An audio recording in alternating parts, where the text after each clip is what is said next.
All our Sports Today family members. Yesterday continued the one-sided trend that IPL 2025 has seen. Gujarat Titans absolutely hammering the Rajasthan Royals by 58 runs, and it was truly a remarkable exhibition of dominance by the Gujarat Titans. But there are problems for Sanju Samson and also for Rajasthan Royals. Now, before I get to the problems that Sanju Samson is currently facing, Simon Doull, who's a commentator and a former New Zealand pacer, he has criticized the IPL for fining Digvesh Rathi.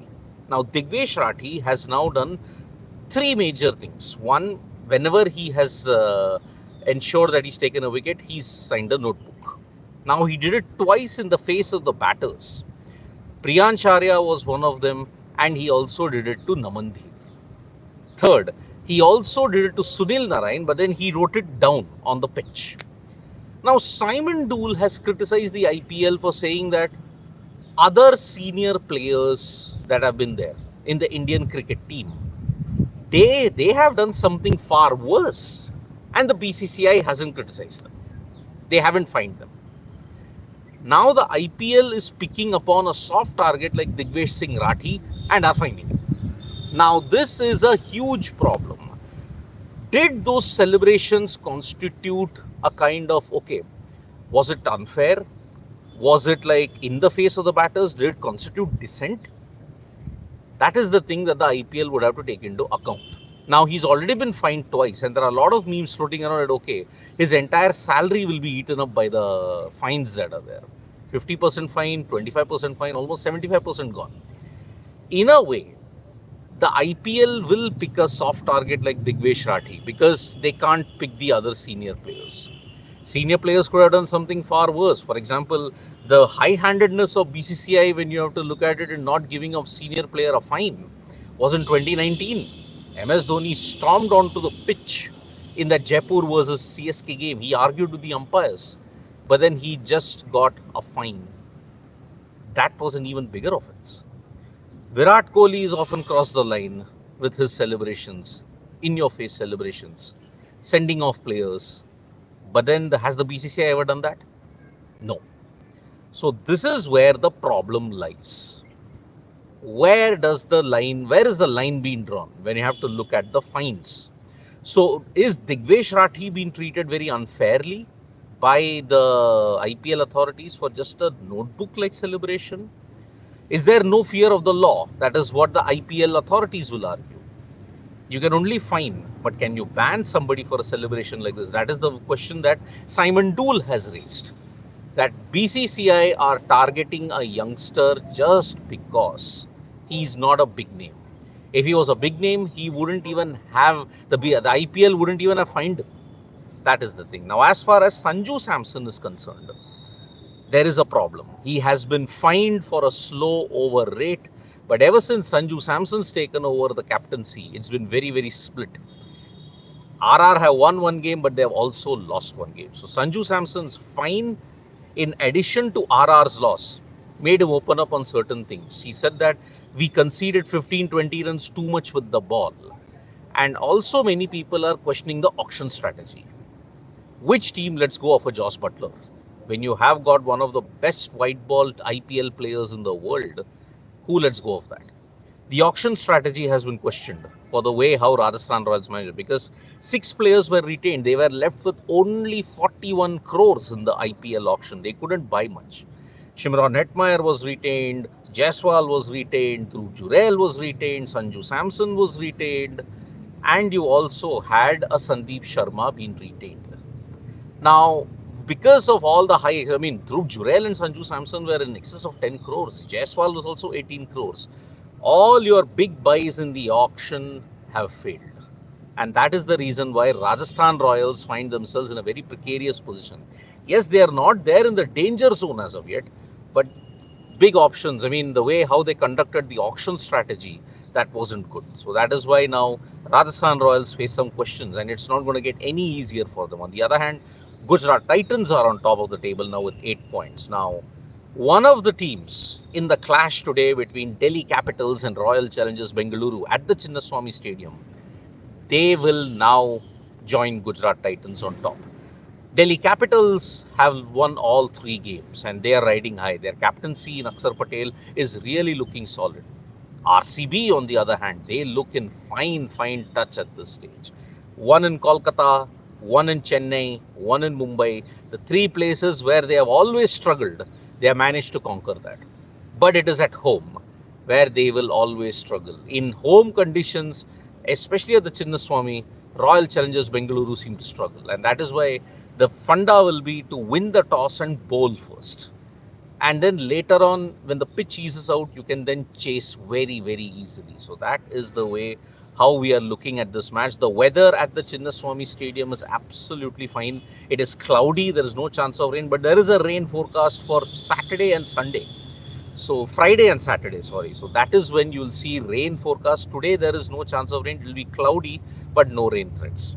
On paper, Royal Challengers Bengaluru look favourites because they have the momentum, plus they have a good record against the Delhi Capitals.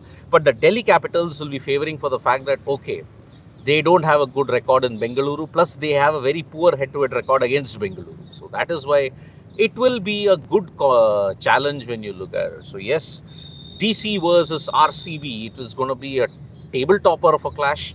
If DC win, they go on top. If RCB win, even they'll join GT on top of the table. So yes, depending upon the net run rate where they finish, that is going to be important. Now, as far as other major sporting news is concerned, Lakshya Sen and HS Prannoy are out of the Badminton Asia Championships. Dhruv Kapila and Tanisha Christo, they have managed to make it to the quarterfinals. And you look at it, PV Sindhu is also advanced in the Badminton Asia Championships.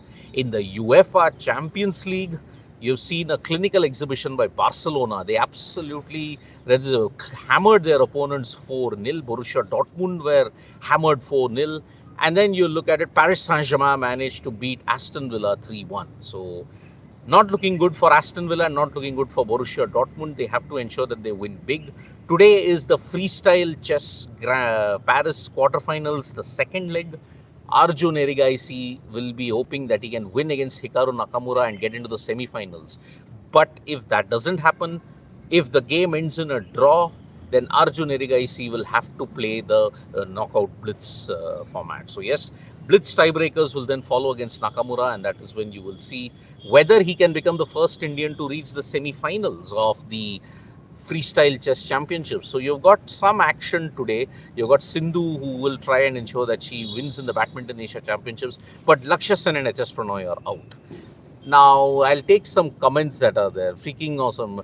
DC doesn't have a good record in Bengaluru, but it's a different DC side, a much better one, a good contest for sure. Yes, it's going to be a great contest.